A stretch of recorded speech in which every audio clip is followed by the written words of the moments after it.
올해가 이제 올해는 마지막 예배, 마지막 예배입니다만은 우리에게는 별 의미가 없습니다. 이미 우리의 삶은 성탄절을 기점으로 우리의 성탄을 기다리는 마음으로 4주간을 우리는 지내봤고요. 이제 어제 성탄 또를 기념하는 예배, 성탄절 예배 드리고 이제 본격적으로 예수 그리스도 이 땅에 오셨다. 기대감이 성취되는데 한꺼번에 확 성취되는 것이 아니라 이제 우리의 삶을 통해서 예수 그리스도를 믿는 우리, 예수 그리스도의 형상이 회복되는 우리를 통해서 그 고대했던 바들, 사랑, 소망, 기쁨, 하나님의 그 언약의 회복들이 우리를 통해서 이제 풀어지는 삶을 살도록 하기 위해서 예수님 따라 이제 우리 발걸음을 옮겨야 되는 것이죠. 그래서 성탄 이후에 첫 번째 발걸음이 바로 오늘 주일 우리는 그 발걸음을 이제 내디딥니다. 오늘 네 가지 본문을 우리가 살펴볼 수 있는데요. 한 개는 시편 148편이고 또 한편은 시편 사무엘상 2장에 나오는 사무엘이 어릴 때 자랄 때 그런 환경. 그 다음에 누가복음 2장에 예수님의 어린 시절은 또 어땠는가? 예수님의 어린 시절은 어땠는가? 그리고 골로새서 3장에서는 이제 우리 바울이 골로새에 있는 공동체에게 이제 그 어떻게 살아야 된다. 이 시대에 어떻게 살아야 되는지 성숙한 교회. 이제 그리스도 안에 있다고 하면 그리스도 안에 우리가 뿌리를 내리고 있다고 그러면 우리 공동체가 어떤 모습을 보여야 될지 그것을 골로새 교인들에게 교훈한 메시지지만은 오고 오는 모든 세대를 향한 또 주님의 사도 바울이 근거하는 강력한 메시지입니다. 첫 번째 여러분 말씀을 보게 되면 어제 우리 성탄절 예배 때도 98편 찬양이 찬양하라. 새 노래로 찬양하라. 새 노래로 찬양하라. 성경에 새 노래로 찬양하라 하는 내용이 굉장히 특히 여러분 시편 95편부터 100편까지 이어지는 그 내용은 계속 새 노래로 찬양하라. 새 노래로 찬양하라. 새 노래로 찬양하라. 제가 이제 이 소위 말하는 CCM 이렇게 하시는 분들 왜 자꾸 그렇게 곡을 갖다 짓느냐고 했더니 성경에 새 노래로 찬양하라고 했지 않냐고 하더라고요. 내가 너 새 노래 찬양하는 것 때문에 힘들어 죽겠다고. 그만 좀 해라고 그랬어. 그만 좀. 이 교회가 여러분 뭐 CCM 가수들이나 아니면 이 싱어송라이터들이 쓴 그 노래나 찬양을 소비하는 소비 시장이 아니잖아요. 그렇다고 태양 형제 그만두면 안 되고 별로 안 쓰는 것 같아가 많이 써야 되고 저는. 예적부터 이 새 노래는요. 여러분 보면 절정이 어디에 나오게 되냐면 계시록에 보게 되면 계시록 14장 15장에 하나님께서 모든 대적을 다 물리치시고 난 뒤에 하나님 나라가 임하고 난 뒤에 그 모세의 노래 새 어린 양의 새 노래를 불러요. 그게 절정이랍니다. 그러면 그 노래의 첫 번째 시작이 어디냐면 출애굽기 15장에 나오는 이스라엘 백성들이 출애굽하고 난 뒤에 그 홍해 바닷가에 앞에는 뭐냐면 애굽의 군대가 오다가 완전히 물에 잠겨가지고 다 두둥 떠 있는 그 상황 속에 미리암이 지도해가지고 거기에 모세의 노래 하나님의 구원의 노래를 불러요. 그 노래가 바로 모든 노래의 성경에 나오는 모든 노래의 모델입니다. 모델. 그것이 완성되는 것이 계시록 요한계시록 15장에 나오는 바로 어린 양의 노래 모세의 노래 새 노래라고 그렇게 이야기합니다. 왜냐하면 여러분 하나님이 우리에게 어떤 구원을 이루시는가 성경에 나오는 모든 구원의 가장 기본적인 모델은 출애굽 사건입니다. 하나님께서 우리 노예된 데서 우리를 건져내 주셨다. 그리고 광야로 이끄셔서 하나님 백성으로 우리를 만드셨다. 하나님 백성으로 광야에서 만드신 거로 끝나는 것이 아니라 우리를 광야 생활하게 하는 이유는 뭐냐면 바로 우리는 가야 될 목적지가 있는 거. 어디예요? 가나안 땅에 가나안 땅. 하나님이 약속하신 땅에 들어가야 되기 때문에 우리를 광야 생활하도록 만드는데 일단 우리를 어떤 얽매임에서 묶임에서 노예 생활하든지 포로 생활하든지 내가 하나님의 형상으로 지원받은 존재로 하나님의 뜻을 풀어내는 삶을 살아야 되는데 그렇지 못하고 이방 제국의 이방 다른 통치자들의 그런 통치에서 내 시간과 물질과 내 모든 삶을 갖다가 빼앗기는 그 상태에서 내가 벗어났을 때에 그게 바로 구원 사건입니다. 거기서 구원의 노래를 부르는 내 인생에 여러분 우리 인생에도 여러 가지 개인적으로 또 사회적으로 보면 하나님께서 우리가 윽박에서 때로는 이제 억압에서 때로는 매임에서 그런 굴욕에서 우리를 풀어주실 때가 있다는 거죠. 그 시각에서 다시 하나님의 구원 사건을 노래하라는 거죠. 옛날 출애굽 이야기를 갖다 다시 우리식으로 그렇다고 앵무새처럼 똑같이 반복하는 것이 아니라 그 사건을 창의적으로 되새기면서 하는데요. 오늘 시편 148편은 우리에게 중요한 메시지를 드립니다. 여러분 시편 148편 한번 펴봐요. 성경을 근성으로 읽으면 네, 찬양하라 찬양하니까 그렇지 시편은 내 찬양하라 하는 것이지 그건 당연한 것이지 하고 그냥 끝내버리면 여러분들 성경을 한번 골백 번 읽어도요 1000번 읽어도 아무 소용 없습니다. 안 읽는 게 나아요. 그렇게 읽어요.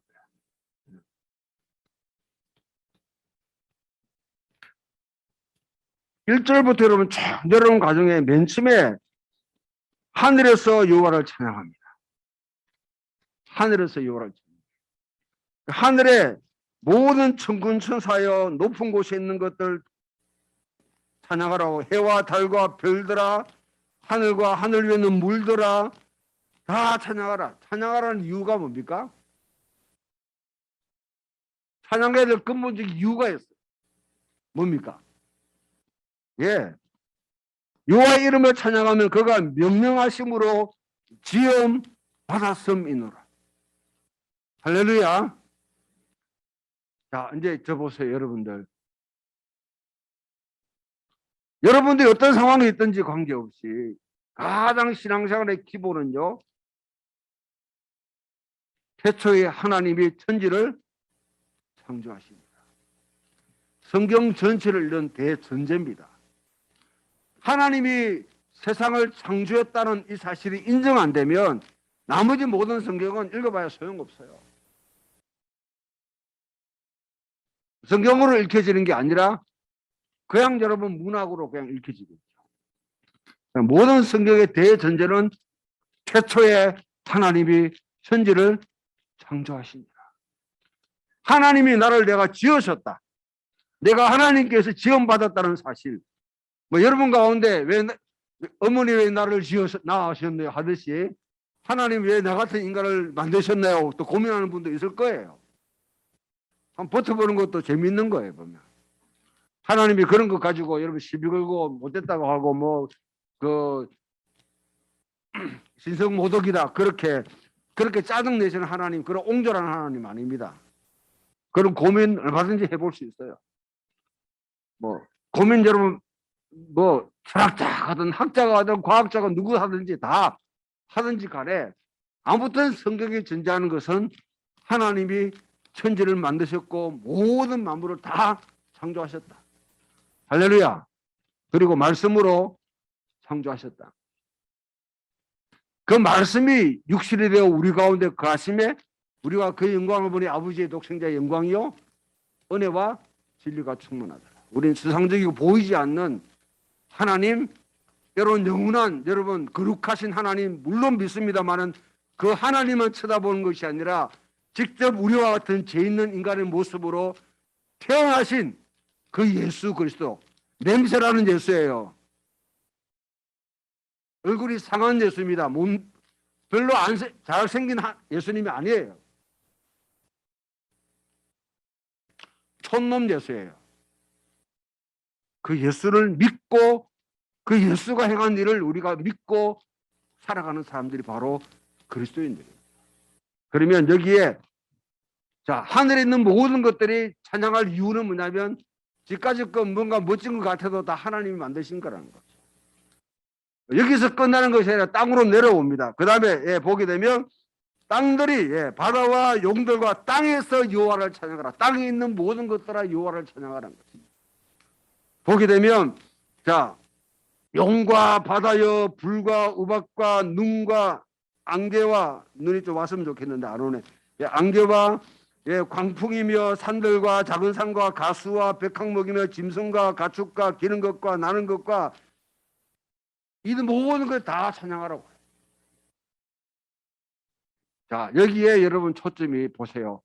이들이 찬양하지 않기 때문에 그런 게 아니라 하늘의 별과 하늘의 모든 것들은 지금 그대로 하나님이 창조한 그 원리대로 찬양을 다 하고 있습니다. 땅에 있는 짐승들과 가축들과 산과 목재 전부 다 하나님의 그 창조의 원리대로 호흡하며 찬양하고 있습니다. 그런데 이 찬양을 제일 방해하는 인간들이 존재가 뭐냐면 바로 인간이에요. 그러니까 맨 뒤에 뭡니까? 자, 하늘도 찬양한다. 땅에 있는 모든 피조물 찬양한다. 너 인간들은 어떻게 할래? 너 여기에 합류하라는 겁니다. 모든 하나님이 창조한 모든 여러분 피조물들은 하나님을 감사하게 생각하고 찬양하고 경배하는데 인간만이 유일하게 버티면서 찬양하지 않고 감사하지도 않고 영광롭게 하지 않고 대신 하나님이 아닌 다른 것을 갖다가 신이라고 숭배하면서 그와 같이 방해하고 거절하고 거부하는 것들. 신은 하늘에 있는 모든 존재들, 땅에 있는 모든 존재들 다 하나님을 찬양하는 이 우주의 이 합창단에 너희 인간들도 합류해가지고 같이 이 심포니, 이 교황단, 합창단에 참여해서 찬양하라고 초대하는 것이죠. 그러면 여러분 이 성탄절 이후의 첫 번째 걸음에 우리에게 주시는 메시지가 뭡니까? 예수 그리스도가 이 땅에 오셨다면 이제는 하나님께서 이 땅에 엉클어지고 망가진 모든 걸 고치시고 이제는 바로잡기 위해서 이제 행하시는 그 일에 우리들이 함께 참여하면서 우리가 새 노래를 부르는 자들, 하나님을 찬양하는 삶을 살라고 초청한 것이죠. 여기 찬양은 단순히 목소리로 여러분 그냥 높여드리는 이 찬양, 물론 이것도 본질적인 거였죠. 그러나 우리 삶 자체가 매 순간순간마다 우리가 살아갈 때 하나님을 경외하는 마음으로, 예배하는 마음으로. 이스라엘 백성에게 찬양은 예배입니다. 기도입니다. 신앙 고백입니다. 그 고백적인 삶을 살라고 우리에게 요청합니다. 그러한 삶을 살기 위해서 그러면 우리가 어떻게 해야 되는가? 예수님이 어릴 때 자랄 때 모습이 오늘 여러분 12살 때까지 자랄 때 모습이 여기 성경에 등장하는데 사실 누가가 예수님의 모습을 그리고 있는 이 장면은요. 죄송합니다만은 이렇게 하면 여러분과 또 시험 될 수 있는 사람이 뭐 모델이 있어요. 문학적인 모델이 있어요. 그 문학적인 모델은 바로 사무엘이 자랄 때의 모습입니다. 사무엘상에 나와 있는 이 여러분 한나의 기도는 누가복음 1장에 있는 마리아의 창가의 그대로 모델이 돼요. 여러분 집에 가서 두 개를 딱 비교해 보면 내용이 거의 비슷합니다. 다른 것도 많이 이러고. 그 다음에 오늘 여러분 읽었던 본문 가운데 보게 되면 사무엘상 말씀을 맨 마지막에 보게 되면 26절에 아이 사무엘이 점점 자라매 여호와 사람들에게 은총을 더욱 받더라. 그래 돼 있죠. 내 혼자 너무 나가나 아니면 여러분들 뭐 사무엘상 2장 26절 다 읽어보세요.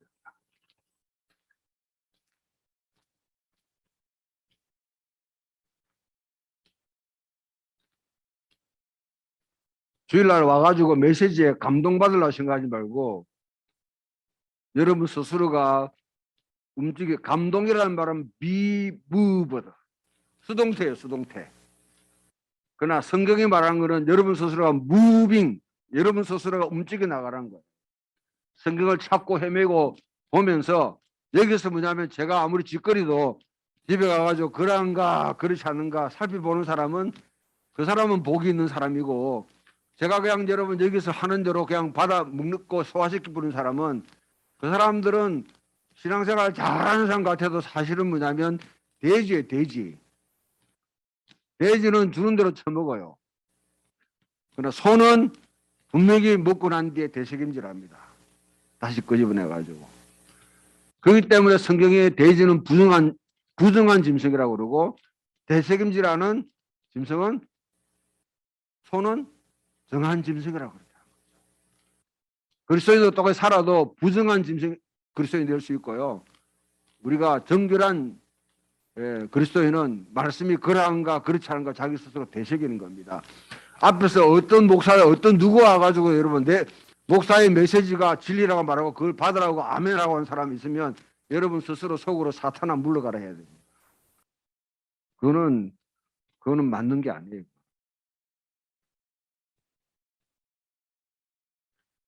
여기에 여러분 보세요. 2장 26절에 어떻게 되십니까? 사무엘이 다 같이 읽어봅시다. 시작.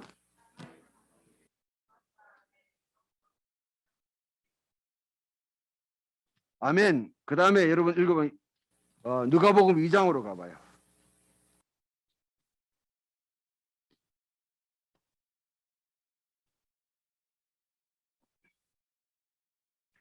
자, 누가복음 1장 80절, 1장 80절부터 봅니다.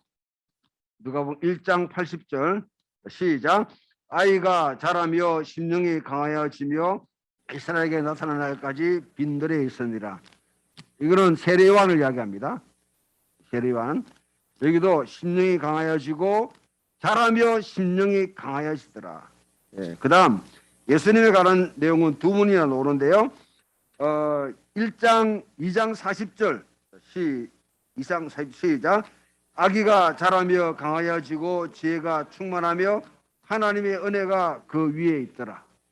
그 다음 2장 52절 시작. 예수는 지혜와 키가 자라가며 하나님과 사람에게 더욱 사랑스러워 가시더라. 아멘. 그러면 여러분 이 내용들이 세례요한에 대한 이야기나 아니면 즉 예수님에 대한 묘사가 사무엘 2장에 있는 지금 26절을 그대로 거의 이거 갖고 지금 언어의 유의를 하고 있다는 건 이제 눈치는 좀 채겠죠. 안 채면 할 수 없고 뭐. 자, 무슨 말이냐면요.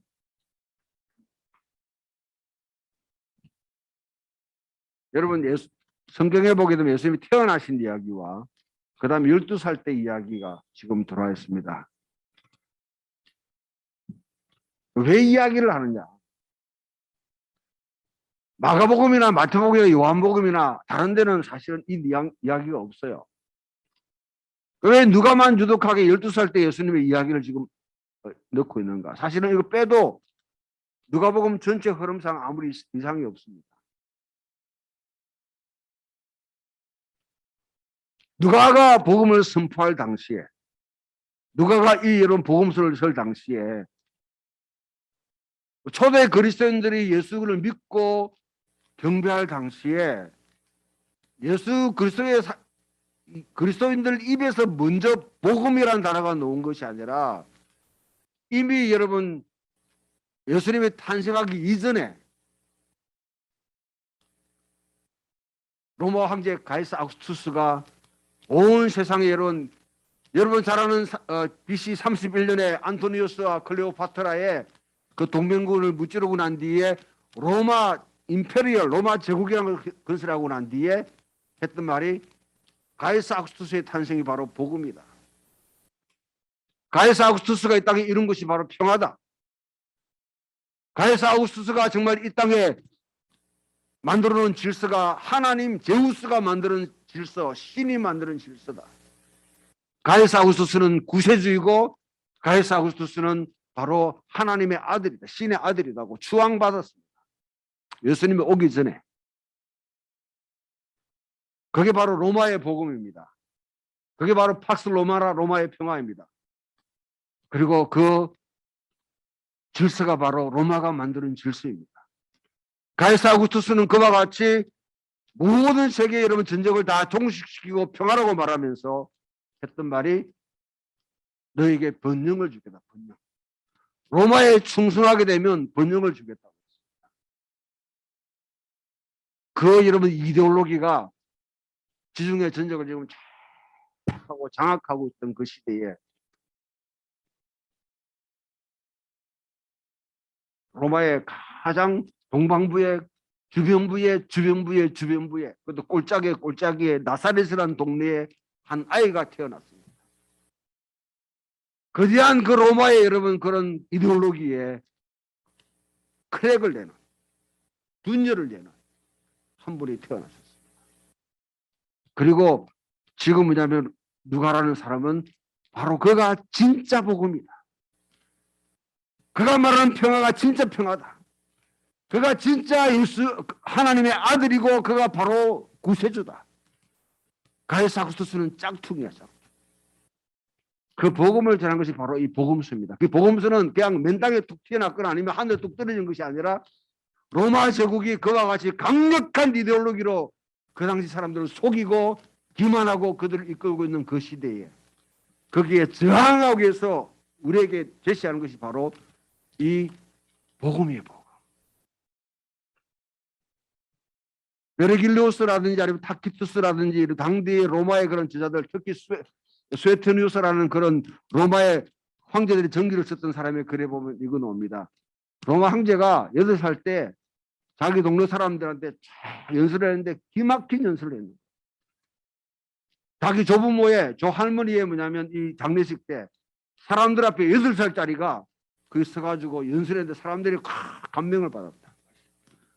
그리고 또한 여러분 12살 될 때에 사람들과 당시에 수사학자들과 논의해가지고 거기에 사람들을 갖다 감복시켰다.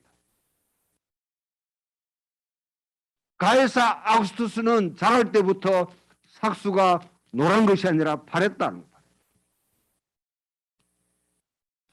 그런 이야기들이 그 당시 로마 세계에 이렇게 퍼져나오고 있을 때에 바로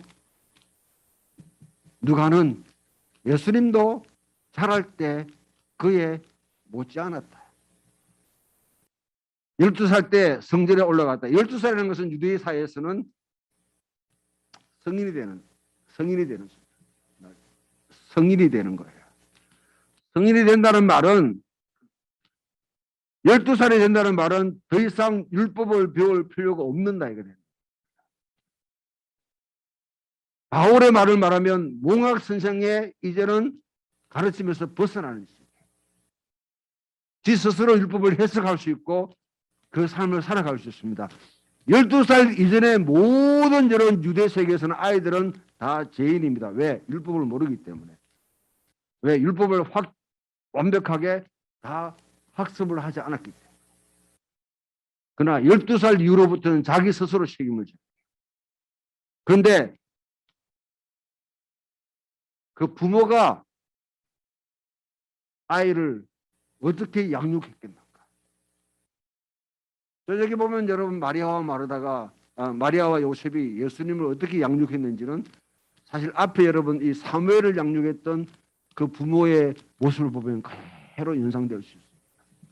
경건한 사람들이었습니다. 매년 여러분 절기 때 6월절이면 예루살렘에 올라갔더라. 오늘 여러분 교회 오셨죠? 대부분 여러분들은 교회 오는데 별 어려움이 없을 것이에요. 그런데 이놈의 교회가 너무너무 힘든 사람들이 있어요. 안 와. 오락해도. 근데 유대 사회는 여러분 예배를 드리는 장소가 뭐냐면 절기를 드리는 장소가 자기 동네에서 드리는 것이 아니라 예루살렘까지 가야 됩니다. 고대 사회에 KTX 없습니다. 비행기도 없습니다. 차도 없어요. 말 있는 사람도 거의 없습니다. 갈릴리에서 여러분 이 예루살렘까지라고 그러면 우리나라로 말하면 지금 대구에서 아마 지금 한 서울까지 생각하면 됩니다. 그걸 갖다 1년에 여러분 한 번씩 정기적으로 왔다 갔다 한다는 거 결코 쉬운 거다. 갔다 오면 그냥 보름 이상 걸릴 수 있어요. 일단 6월절 지킨다고 하면 여러분 예루살렘에서 7일 동안 지내야 됩니다. 가는데 시간 얼마나 걸리겠어요? 또 오는데 시간 걸릴 거 아닙니까? 농경사에서 그 중요한 시기에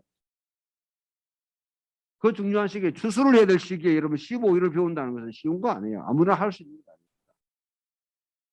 아닙니다. 모든 유대인들이 다 올라갔다 상상하지.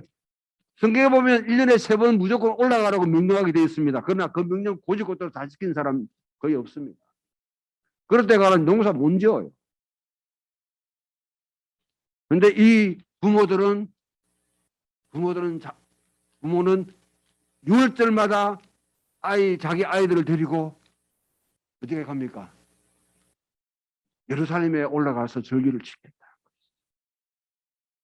예수님의 부모님이 역할이 여러분 별로 중요한지 안 같아도 사무엘이 부모가 그래도 여러분 자녀를 데리고 절기 때마다 올라가서 절기를 지켰듯이 경건한 부모였어요.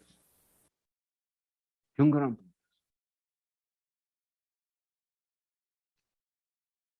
하나님의 성전을 향한 열망.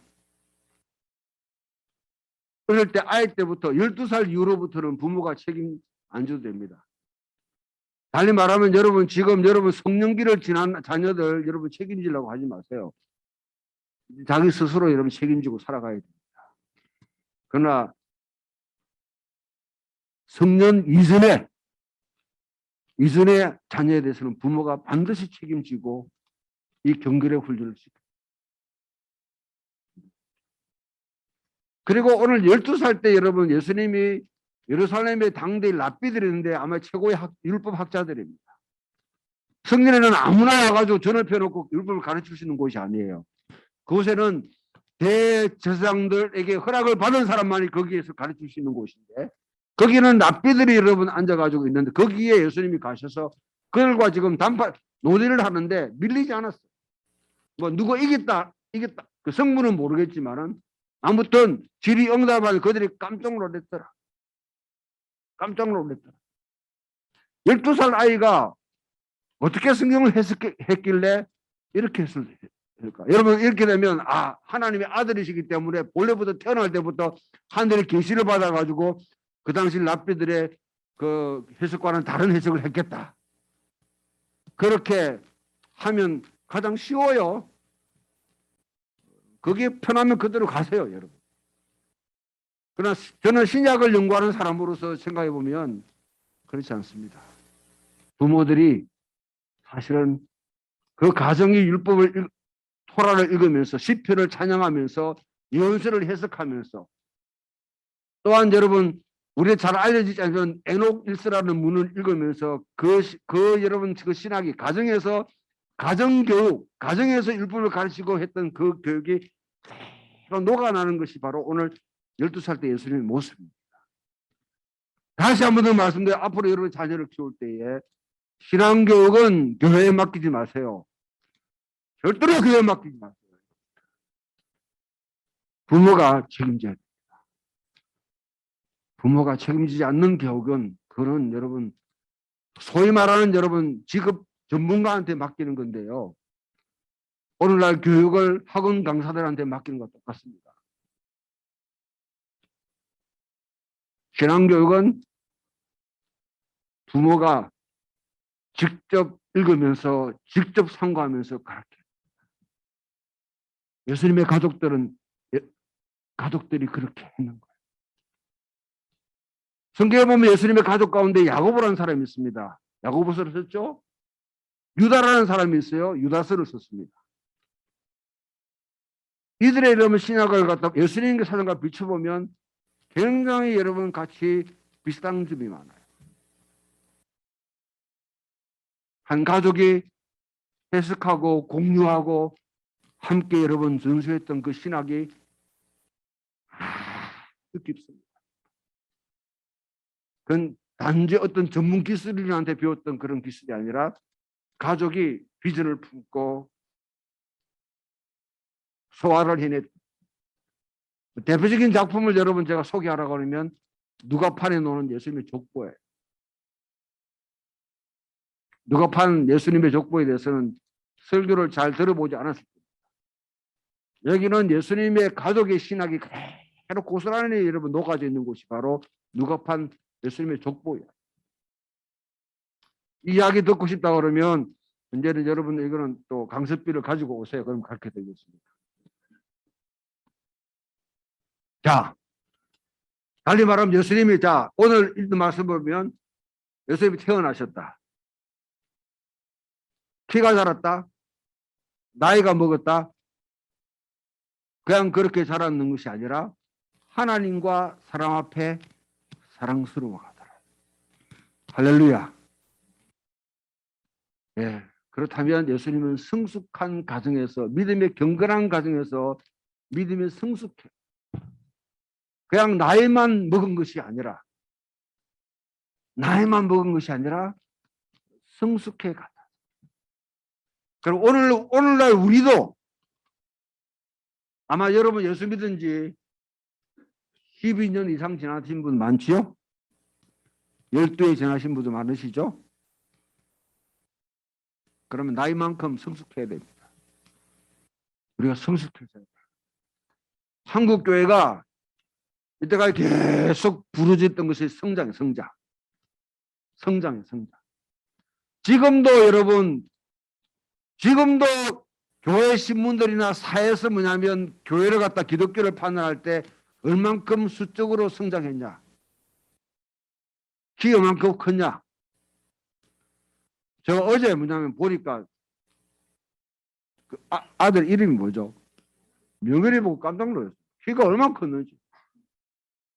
쑥쑥 자라요. 지금 뭐 보면 여러분 우리 뭐 두산이나 아니면 정음이나 안 보다가 보면 모셔도 마찬가지고, 예. 그런데 직접 늘 보는 그 시영이도 보면 얼마나 컸는지 몰라요. 우리가 보면 막 컸다, 많이 컸다. 큰 것, 예, 나이가 먹을수록 크는 것 누구든지 보기 좋죠. 보기 좋죠. 거기에 만족해서는 안 된다. 성장 자체를 거부하는 것이 아니라 성장한 만큼 성숙. 예수님은 나이가 자라듯이 하나님과 사람 앞에 사랑스러웠다는 성숙해졌다. 이스라엘의 경건한 백성으로, 하나님의 언약 백성으로 경건하게 자라면서 부모 밑에 자라면서 성숙해졌어요. 그러면 오늘날 우리가 성경 있는 교회가 원래로 12세 12년 차죠.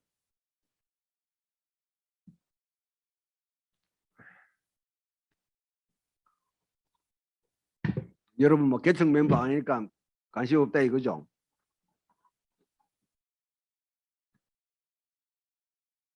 총 2010년 12월 첫 주간에 시작했으니까 지금 올해가 그러면 몇 년째예요? 하여튼 12년째 맞잖아요. 그죠? 그러면 우리 공동체가 어떻게 해야 되는가? 예수님이 12살 때 그와 같이 성숙한 모습을 보였으면 적어도 여러분 그 정도 성년이라고 말할 수 있는 그 나이가 되면 한 사람이든 가정이든 개인이든 어떤 모습을 갖춰야 되는가? 바울이 우리에게 주시는 메시지가 오늘 메시지입니다.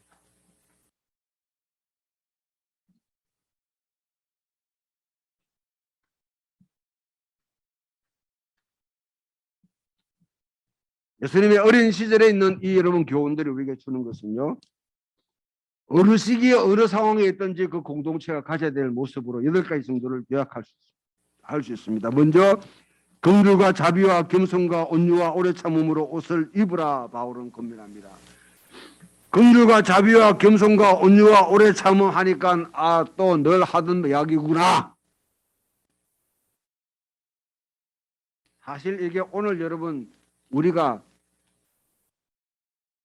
팔복을 갖다 오늘 앞에 읽었죠. 팔복에 있는 내용이 이게 바로 성령의 열매입니다. 이걸 그냥 입으로만 내리고 머리로만 익숙하지 말고 이것을 내 옷을 입으라. 오늘 김종근 지사님이 나오시다가 옷을 갈아입고 오셨어요. 할렐루야. 추운 날씨에 옷을 입는다는 것은 여러분 그 사람의 밖에 있는 이 전체를 갖다 표현하는 방식이잖아요. 지금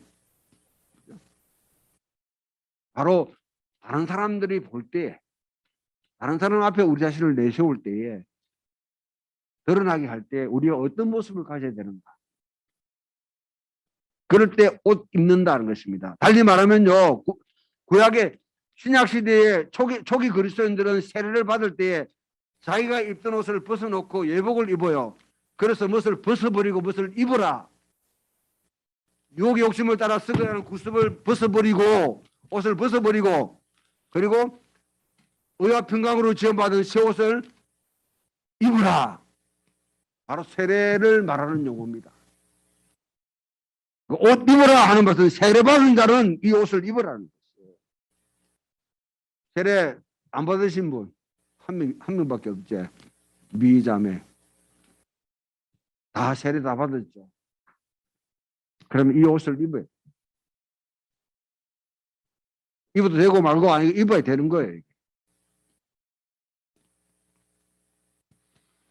이런 옷을 안 입고 여러분 살아가면서 목산이 여러분 집산이 군산이 장로니 그렇게 전도산이 이렇게 자기 식분 내세우는 거 그거는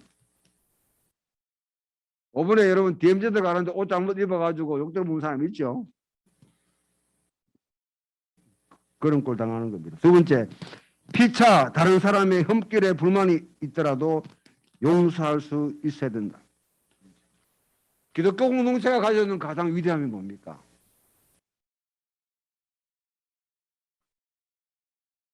우리는 용서받은 사람. 용서받은 사람. 근데 이제 문제가 여러분 이게요. 자기 잘못을 알고 잘못했다고 하는 사람을 용서하는 것인지 잘못 안 했는데 끝까지 버티는 인간도 용서해야 되는지 저는 여기에는 뭐냐면 아직도 제가 이걸 잘 이해를 못하겠어요. 연구를 좀 더 해봐야 되겠는데 사람들이 뭐냐면 다른 사람의 허물에 대해서 우리가 품어줄 수 있는 이 한계가 얼마인가. 저도 좀 성깔이 못 됐기 때문에 마음에 안 들면 저는 그냥 찍어버리면 그 다음부터는 잘 보기 싫어하는 사람이기 때문에 저도 아주 못된 습성이 있습니다. 못된 습관이 있습니다.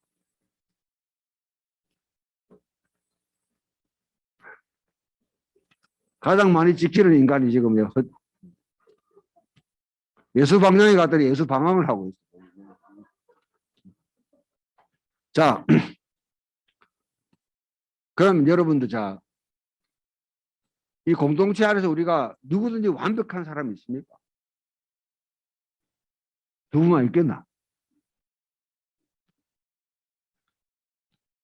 누구든지 보기에 완벽한 사람이 있겠어요? 없겠지. 다 허물이 있겠죠.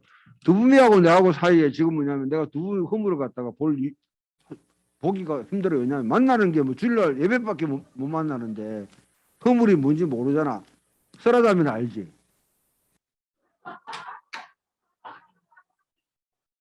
없어. 둘이는 그래도 사귀기 때문에 이제 사귄다는 것은 허물을 점점 드러내는 시간이에요. 부부 관계도 마찬가지죠. 우리가 그리스도 안에 살아가면요, 이만큼 신앙에 같이 교회 공동체 생활을 한다는 것은 사실 우리 이런 여기 오면 맨 처음에 다 이렇게 막 그 지금 추우니까 두꺼운 옷을 입고 오면 벗잖아요. 그와 같이 우리를 벗기 가면 우리 허물이 드러나는 시간들. 이 시간들 속에 그냥 맨 처음에 모습으로 이런 반기는 것이 아니라 그 허물을 보이고 있는 모습조차도 우리가 품을 수 있는 거예요. 교회 공동체가 어떤 게 가장 건강한 공동체냐? 내 자신의 연약함을 드러내는 공동체가 가장 드러냈고 그 치유되고 그 서로 용납할 수 있는 공동체가 가장 건강한 공동체입니다. 하나님은 여러분들을 완벽한 사람으로 부르지 않았습니다. 저도 마찬가지예요. 여기에 내 자신은 완전히 아무리 허물이 없다고 여러분 생각하지 하는 그런 생각은 가지지 마세요. 누구든지 다 허물이 있다는 것을 인정하고 그 허물조차도 품을 수 있어요. 여기에 서로가 누가 더 크냐, 누가 더 잘났냐, 누가 더 멋있냐, 누가 더 인격이 좋으냐, 그거 경쟁하러 오는 곳이 아닙니다. 여기는. 잘난 모습을 보이려고 하면 할수록 사실은 교회 안에서는, 그리스도 안에서는 자기 허물이 돼요. 자기 허물. 교회 공동체든 선교단체든 똑같습니다. 그런데 물론 여러분 얼만큼 우리가 품을 수 있는가? 저는 거기에 바울이 우리에게 정해주지 않았습니다. 예수님도 정해주지 않았습니다. 그 공동체가 품을 수 있는 그만큼 깊이에 따라 다르다고. 공동체가 품을 수 없는데도 품으면 소위 말하는 사달 나는 거죠. 얹히는 거죠. 배탈 나는 거죠. 그 공동체가 그것을 소화할 수 있다고 그럽니다. 여기서 할 말이 많습니다. 그냥 넘어갑니다. 그 다음 세 번째, 이 모든 것 위에 사랑을 더하라. 사랑은 모든 것을 매는 띠다. 사랑 하면 여러분 늘 세상이 말하는 사랑 이야기를 하는데 그 사랑 생각하면 성경에 있는 모든 사랑은 다 오해되고 곡해되고 여러분 잘못해야 됩니다. 신약에서 사랑이라는 말을 할 때 가장 기본적으로 생각해서 여러분 언약의 신실한 하나님의 사랑, 구약으로 말하는 헤세드, 내 자식이기 때문에 끝까지 책임집니다. 사랑이라는 말 쉽게 하지 마세요. 사랑이라는 말 쉽게 하는가? 뭐 여러분 뭐 사역하는 사람 보면 사랑하라는 말 자주 하라고 하는데 제발 여러분 좀 그 첨짓만 하면 그런 이야기 좀 안 했습니다. 사랑이란 말은 이거는요, 이거 정말 하기 힘든 이야기입니다. 사랑한다는 말인데 끝까지 책임진다는 말. 끝까지 책임지겠다. 어떤 상황이 있든지 나는 책임지겠다. 우리 집 사람이 나한테 왜 물어요. 사랑하냐고. 경상도 남자한테 여러분 그 일은 고문과 같습니다.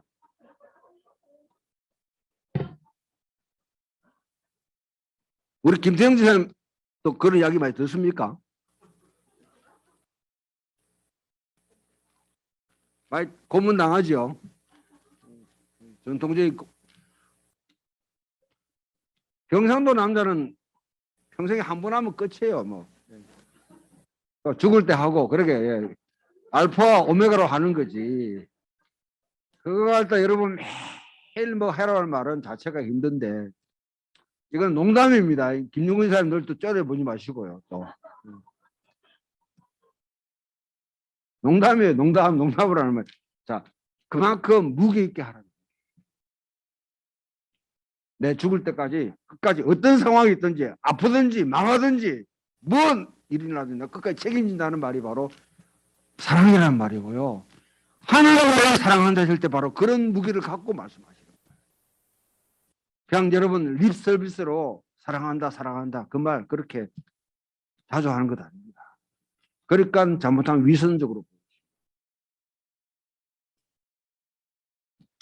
이런 부분에 대해서는 또 우리 또 죽은 사람이 나를 많이 공격하기 싶은데 네 번째 그리스도의 살롬이 우리 마음을 정하게 해라. 평화가 있기를 원하고. 다섯 번째, 감사라. 감사하는 것. 여섯 번째가 중요합니다. 여섯 번째가 여러분 보게 되면 그리스도의 말씀이 우리 속에 풍성히 거하여 서로 지혜로 피차 가르치고 건면하라고 교훈합니다. 자, 그리스도의 말씀이 우리 가운데 풍성히 거해서 서로 지혜로, 하나님의 지혜로 서로 피차 교훈하고 가르치. 교회가 어느 교회가 여러분 건강한 교회냐, 성숙한 교회냐면요, 목사의 모든 말에 메시지에 다 매달리는 교회는 어린 교회예요. 왜? 어린 아이들은요, 아이들은 부모한테 다 매달립니다. 그런데 조금 성숙한 여러분 집안에 보게 되면 아이가 12명 있는 집안 부모가 다 못 돌봐요. 보게 되면 첫째가 뭐냐면 밑에 동생들 다 키웁니다. 키워요. 뭐 다 키운다는 말은 뭐 과장된 말입니다만은, 집안이 여러분 식구가 자녀가 많은 집안은 보면 위에 형들 오빠가 뭐냐면 밑에 동생들 다 키워요.